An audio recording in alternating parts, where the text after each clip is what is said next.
Bem-vinda, bem-vindo, eu sou o Padre Mauro Negro da Congregação dos Oblatos de São José e falo aqui do Centro de Espiritualidade Josefina em Apucarana, Paraná, ao lado do Santuário São José, no programa Querigma e Catequese, Liturgia Dominical, Leituras e Contextos. Nós estamos no tempo do Natal. É o ciclo do Natal, que começa com o Advento, tem o ponto alto na noite, no dia do Natal, se estende com a oitava do Natal, que começa justamente no dia do Natal, e vai até o dia 1º de janeiro, são 8 dias, contando com o Natal e o 1º de janeiro. No 1º de janeiro, solenidade de Maria, a Mãe de Deus. E depois, em janeiro, a princípio, no dia 6 de janeiro, nós temos o dia da Epifania do Senhor. Só que na igreja no Brasil, nós procuramos celebrar a Epifania do Senhor não no dia 6, mas no domingo. No domingo depois do dia 1º.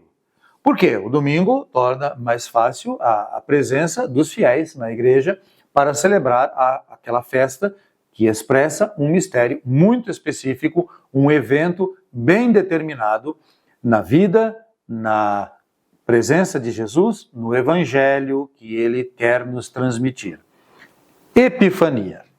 Epifania do Senhor significa palavra, manifestação.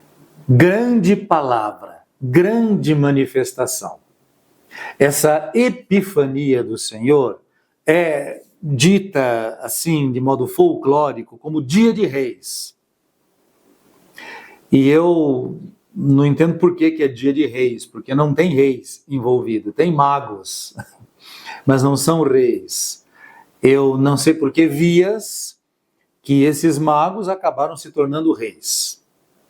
Talvez a fantasia do povo cristão identificou o Jesus, recém-nascido, o rei dos judeus, visitado por outros reis. Então, tem uma certa lógica aí, né? Mas o texto do Evangelho não apresenta os magos como reis, nem os apresenta como três. Apresenta 3 presentes, que eles trazem e entregam a Jesus. Então, tem uma certa lógica. Cada um traz um presentinho. Tá bom? 3 presentes, 3 magos. Beleza. Mas não está dizendo que é 3. E existe até tradição em torno do nome desses personagens. Baltazar, Gaspar e Melquior. Existe até indicações de onde que eles teriam vindo, de países, de nações, de onde eles teriam partido. Então tudo isso faz parte de lendas que acabam se tornando folclores em alguns lugares, por exemplo, no Brasil. É bastante forte algumas expressões folclóricas, dentre elas, talvez a mais conhecida, é a tal Folia de Reis.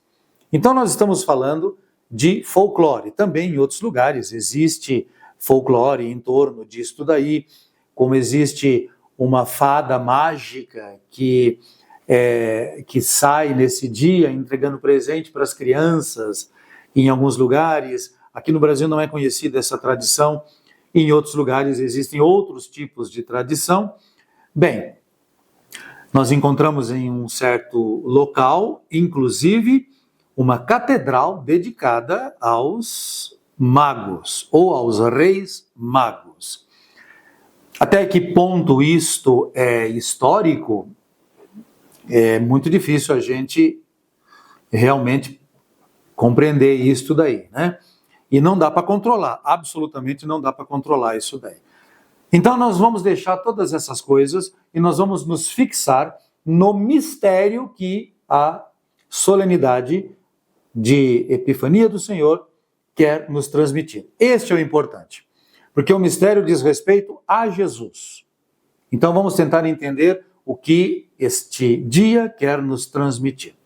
Para isso, vamos ver o primeiro texto na liturgia do livro do profeta Isaías, capítulo 60, versículos de 1 a 6. Levanta-te, acende as luzes, Jerusalém, porque chegou a tua luz, apareceu sobre ti a glória do Senhor. Eis que a terra está envolvida em trevas, e nuvens escuras cobrem os povos. Mas sobre ti apareceu o Senhor, e sua glória já se manifesta sobre ti. Os povos caminham à tua luz, e os reis ao clarão de tua aurora. Levanta os olhos ao redor e vê. Todos se reuniram e vieram a ti. Teus filhos vêm chegando de longe, com tuas filhas carregadas nos braços. Ao vê-los, ficarás radiante, com o coração vibrando e batendo forte, pois com eles virão as riquezas de além-mar e mostrarão o poderio de suas nações. Será uma inundação de camelos e dromedários de Madiã e Efá, até cobrir. Virão todos os de Sabá, trazendo ouro e incenso e proclamando a glória do Senhor. Bom, esse texto do profeta Isaías traz essa imagem assim bastante carregada e que fala de uma presença extraordinária de povos que reconhecem em Jerusalém algo extraordinário. É essa a ideia. Jerusalém apresenta alguém extraordinário. E aí vem a tradição, não citada aqui, mas pressuposta, a tradição de um personagem real. Nós precisamos entender que a ideia de um rei para Israel não é uma ideia tão antiga. Ela surge quando entra a realeza no povo da aliança. E a realeza, quando entra, ela entra de uma maneira bastante ambígua. Existem grupos antagônicos, um grupo que deseja a realeza e outro grupo que não quer a realeza. E durante um tempo, durante alguns séculos, a realeza se estabelece no povo da aliança, quando o povo da aliança é dividido em dois reinos. O reino do norte, chamado Israel, com capital em Samaria, e o reino do sul, chamado Judá, com capital em Jerusalém.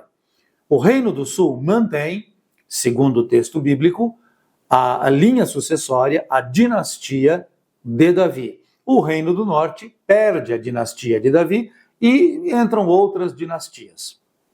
Talvez por conta disso, o reino do norte, o texto bíblico interpreta desta maneira, ele cai muito antes do reino do sul. O reino do norte cai no final do século VIII a.C., mas o reino do sul também cai no século VI, no início do século VI a.C., e ele vai ser restaurado somente no final deste século, quando o povo da aliança volta do exílio, mas não volta com o rei. A experiência da realeza não foi bem vista. Ela não passou no teste. O fato é que o sumo sacerdote assume uma autoridade importante no povo da aliança, no reino, que agora é chamado de Judéia, com a capital em Jerusalém. Mas aquela nostalgia de um tempo quando havia um rei, quando havia uma corte, quando havia tudo aquilo que o rei tem ao seu redor e propõe, essa nostalgia vai existir ao longo dos séculos. E a imagem de um rei Messias, um rei Cristo, um rei, lembrem-se, poderoso, glorioso, absoluto, vitorioso, esta imagem ela vai ser cultivada em alguns grupos. Então é isso que está por detrás um pouco deste trecho do profeta Isaías, que é do capítulo 60, é o chamado terceiro livro de Isaías. Isaías é dividido em 3 partes, do capítulo 1 ao 39, o primeiro Isaías, do capítulo 40 ao capítulo 55, segundo Isaías, e do capítulo 56 ao 66, o chamado terceiro Isaías, que é bem posterior ao que vem antes do Isaías primeiro e segundo. Nós estamos aqui já no século V, no século IV. Então nós estamos com a história bastante avançada e ainda tem traços de uma certa nostalgia em torno de uma realeza reconhecida e reverenciada por povos que vêm de distantes lugares e entregam presentes. E é esta imagem que é utilizada aqui neste texto do capítulo 60 de Isaías e que nos abre a visão para o episódio do Evangelho. O episódio do Evangelho que a gente vai ver agora, segundo Mateus, capítulo 2, versículos de 1 a 12. Ouçamos. Tendo nascido Jesus na cidade de Belém, na Judéia, no tempo do rei Herodes, eis que alguns magos do Oriente chegaram a Jerusalém, perguntando: onde está o rei dos judeus, que acaba de nascer? Nós vimos a sua estrela no Oriente e viemos adorá-lo. Ao saber disso, o rei Herodes ficou perturbado, assim como toda a cidade de Jerusalém. Reunindo todos os sumos sacerdotes e os mestres da lei, perguntava-lhes onde o Messias devia nascer. Eles responderam: em Belém, na Judéia, pois assim está escrito pelo profeta: e tu, Belém, terra de Judá, de modo algum és a menor entre as principais cidades de Judá, porque de ti sairá um chefe, que vai ser o pastor de Israel, o meu povo.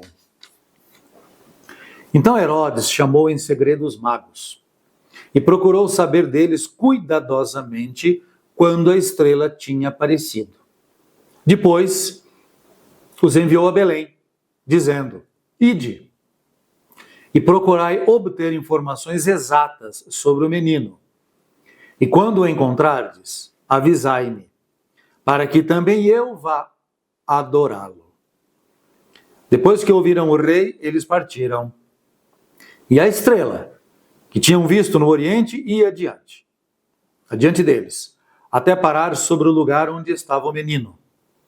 Ao verem de novo a estrela, os magos sentiram uma alegria muito grande. Quando entraram na casa, viram o menino com Maria, sua mãe. Ajoelharam-se diante dele e o adoraram. Depois abriram seus cofres e lhe ofereceram presentes, ouro, incenso e mirra. Avisados em sonho para não voltar a Herodes, retornaram para sua terra, seguindo outro caminho. Bem, vocês veem aqui que tem muita coisa interessante nesse texto. Primeiro, se fala de magos que vêm do Oriente. Não se fala de reis. Mas tudo bem, são os magos. O que são os magos? Não são mágicos. Magos são, naquela época, homens ligados ao estudo, à compreensão da natureza, do céu, das estrelas. Provavelmente nós os chamaríamos hoje de cientistas. Enfim, pessoas inteligentes e que observam. Tanto que observam que tem uma estrela diferente que está no céu e ela está se movendo, e eles tentam entender o porquê daquilo. E vão até a cidade de Jerusalém buscando um rei. Certamente eles devem ter tido contato com a literatura hebraica que já existia. Quem sabe o profeta Isaías, a leitura que nós acabamos de ouvir, quem sabe? Então eles vão atrás e vão procurar um rei aonde? É claro que a gente vai procurar um rei recém-nascido num palácio do rei. É óbvio. Então eles vão e vão até Herodes. E é um grande problema isso daí, né? Porque Herodes é uma raposa, Herodes é um monstro, é um assassino. E eles perguntam, cadê o rei dos judeus que nasceu? Porque nós vimos o sinal do seu nascimento e nós viemos aqui. E Herodes, que não é bobo, ele conhece as profecias. Então ele entende que esse rei é o Messias. E ele se abala. Porque para um homem que havia mandado matar a mãe, esposa, filhos, com medo que eles fossem tomar o seu trono, ele não terá escrúpulo nenhum em acabar com alguém que, nascido, é tido como Messias, como rei. Mas ele não pode revelar isso aos magos. Os magos são gente importante, são estrangeiros. Então, a gente não pode mostrar os problemas da casa para quem vem de fora, as visitas. Tem que deixar escondidinho. Então, Herodes, hipocritamente, sabendo aonde deve nascer o Messias, então ele ouve aquela profecia que nós já ouvimos no dia do Natal, nós já ouvimos a profecia do profeta Miqueias, que seria em Belém, terra de Éfrata, aonde Jesus deveria nascer como Messias. Então ele ouve esta profecia, dito pelos seus entendidos ali do palácio, e comunica aos magos. E ele tenta manter a aparência. Vão lá, vejam onde é que é, depois voltem aqui e me digam para que eu também vá adorá-lo. Mentiroso, ele quer eliminar o seu suposto concorrente. E os magos vão. E chegando lá, eles encontram Jesus, sua mãe, e oferecem presentes. E esses presentes têm alguma coisa importante para que entendamos. Eles oferecem ouro, incenso e mirra. Primeiro, o ouro, entendido como um sinal da realeza. O ouro, metal nobre, precioso, ele adorna o rei. Então eles reconhecem Jesus como o rei. O incenso, que se queima perante a divindade. Então eles reconhecem Jesus, Deus. E a mirra, que é usada para a conservação de cadáveres. Eles anunciam a morte violenta daquele menino que acaba de nascer. Depois, os magos são avisados em sonho que devem fugir de Herodes e vão para outro lugar. Nós sabemos o desenrolar da história, que Herodes fica furioso porque se sentiu enganado e manda matar todas as crianças de Belém e arredores de 2 anos para baixo, calculando mais ou menos quando que Jesus devia ter nascido. Então, mas o que é importante aqui? Sim, os presentes que os magos oferecem, porque eles identificam Jesus na sua identidade e na sua missão. Mas o fato de que são estrangeiros que reconhecem Jesus como rei, como o Deus, como aquele que morre para ser a salvação. São estrangeiros, não são gente do povo da aliança. Lembram-se que no dia do Natal, quem vai reconhecer Jesus como o Salvador, como a luz que brilha, enfim, como aquele que é esperado, são os pobres pastores, que são do povo da aliança, e são pobres, mas são do povo da aliança, e reconhecem Jesus como tal, como eu acabei de dizer. Então, é o povo da aliança que reconhece Jesus como o seu Deus, o seu Salvador, através dos pobres, dos pastores, gente excluída, inclusive, da sociedade. Agora, são os magos que vêm de outras terras, são estrangeiros, eles não tinham nada com a história, mas eles se submetem àquele que nasceu. E declaram este que nasceu, Rei, Deus e Salvador. Esta é a epifania, a grande palavra. Epifania pode também ser mais ou menos adaptada como a grande palavra, ou a palavra que define tudo, a palavra que indica a missão, a identidade, a pessoa daquele que é reverenciado pelos magos. Epifania do Senhor, a reverência dos estrangeiros sobre Jesus, a respeito de Jesus, tendo sido ele já reverenciado pelo povo da aliança, representado nos pobres pastores. Então, amigas e amigos, esse dia é tão importante que a igreja propõe que neste dia, após a proclamação do Evangelho, seja feita a proclamação das festas móveis durante o ano, e especialmente da Páscoa. Então, todos os presbíteros, como aqueles que presidem celebrações neste dia, neste domingo, deveriam, depois do Evangelho, ou depois da homilia, ou no final da celebração, fazer o anúncio da Páscoa. E com o anúncio da Páscoa, todos os outros dias, as outras festas que ocorrem em dias diferentes conforme os anos. Então, é uma coisa que deve existir na liturgia, infelizmente nem todos fazem, mas é previsto que seja feito. Por quê? Porque é o dia em que as coisas se tornam bem claras. Aquele que nasceu é, de fato, o Rei, o Deus e o Salvador. E isso tudo declarado pelos presentes que os magos oferecem a Jesus. E tem a segunda leitura. E a segunda leitura é da carta de São Paulo aos Efésios. Diz assim: Irmãos, se ao menos soubesseis da graça que Deus me concedeu para realizar o seu plano a vosso respeito, e como por revelação tive conhecimento do mistério. Este mistério Deus não o fez a conhecer aos homens das gerações passadas, mas acaba de o revelar agora pelo Espírito aos seus santos e profetas. Os pagãos são admitidos à mesma herança, são membros do corpo, são associados à mesma promessa em Jesus Cristo por meio do Evangelho. Essa é a leitura da carta de São Paulo aos Efésios, capítulo 3. Por que Paulo fala assim? A graça que Deus concedeu a ele e que agora ele partilha. A graça é esta. Não apenas os que são do povo da aliança, os judeus, encontram a salvação no Messias Jesus.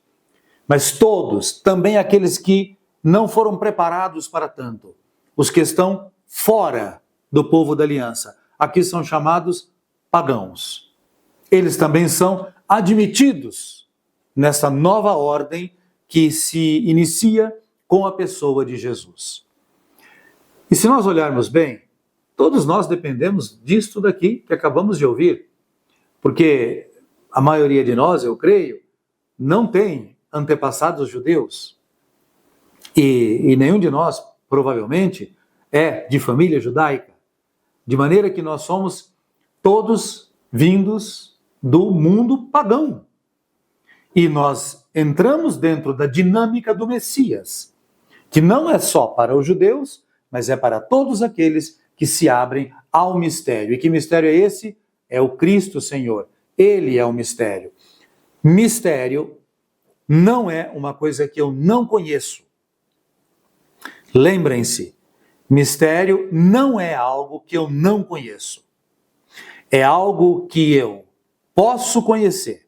E quanto mais eu conheço, mais eu posso conhecer. Então é um conhecimento constante, intenso, praticamente contínuo. Eu conheço e posso conhecer. Por isso que eu insisto, e devo ter insistido aqui em outros vídeos, aqui do período do Natal, que nós não celebramos no Natal nenhuma magia.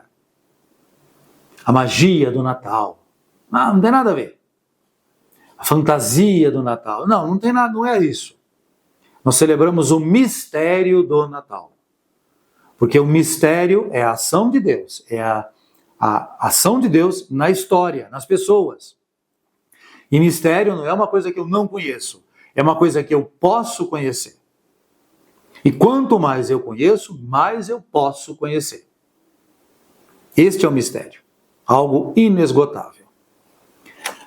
O Salmo, um salmo real, Jesus é o rei, tem tudo a ver um salmo real, né? Salmo 72 ou 71, com o refrão: as nações de toda a terra hão de adorar-vos, ó Senhor. E o salmo, que tem 4 estrofes, diz assim: dai ao rei vossos poderes, Senhor Deus, vossa justiça aos descendentes da realeza. Com justiça ele governe o vosso povo, com equidade ele julgue os vossos pobres. Nos seus dias a justiça florirá, e grande paz até que a lua perca o brilho. De mar a mar estenderá o seu domínio, e desde o rio até os confins de toda a terra. Os reis de Tarses e das ilhas hão de vir, e oferecer-lhe seus presentes e seus dons. E também os reis de Sebá e de Sabá hão de trazer-lhe oferendas e tributos. Os reis de toda a terra hão de adorá-lo, e todas as nações hão de servi-lo. Libertará o indigente que suplica e o pobre ao qual ninguém quer ajudar. Terá pena do indigente e do infeliz, e a vida dos humildes salvará. Este é o Salmo 72 ou 71, que é um salmo real e fala do rei que chegou. Nós, quando falamos de rei, para nós é um pouco difícil, porque nós não temos realeza em nosso país, né? Não temos monarquia. E os exemplos de monarquia que a gente vê aí na televisão, dos noticiários e em alguns filmes, não são exatamente os melhores, né? Mas o rei não é aquele que é servido. Pelo contrário, é aquele que serve. E é nessa dinâmica que nós olhamos para Jesus no dia da Epifania do Senhor. Epifania, a grande palavra. Qual é a grande palavra de Deus para nós? É o próprio Jesus. Deus é salvação. Esta é a Epifania do Senhor. Deus é salvação. Reconhecido pelos pastores no dia do Natal, reconhecido hoje pelos magos como Rei, Deus e Salvador. Reconheçamos também e vivamos a nossa Epifania. E uma última coisa. Na vida espiritual, todos nós temos epifanias. Quando percebemos a ação de Deus de modo inequívoco na nossa história. Algumas vezes isto acontece e muda a qualidade da nossa existência. Tomara que todos nós tenhamos oportunidade de vivenciar momentos como este, epifânicos. Eu sou o Padre Mauro Negro, da Congregação dos Oblatos de São José. Este é o programa Querigma e Catequese, Liturgia Dominical, Leituras e Contextos, e falo aqui do Centro de Espiritualidade Josefina, ao lado do Santuário São José, em Apucarana, Paraná. Eu desejo a todas e a todos, além de um Feliz Natal, porque nós podemos ainda desejar Feliz Natal, eu desejo a todas e todos graça e paz.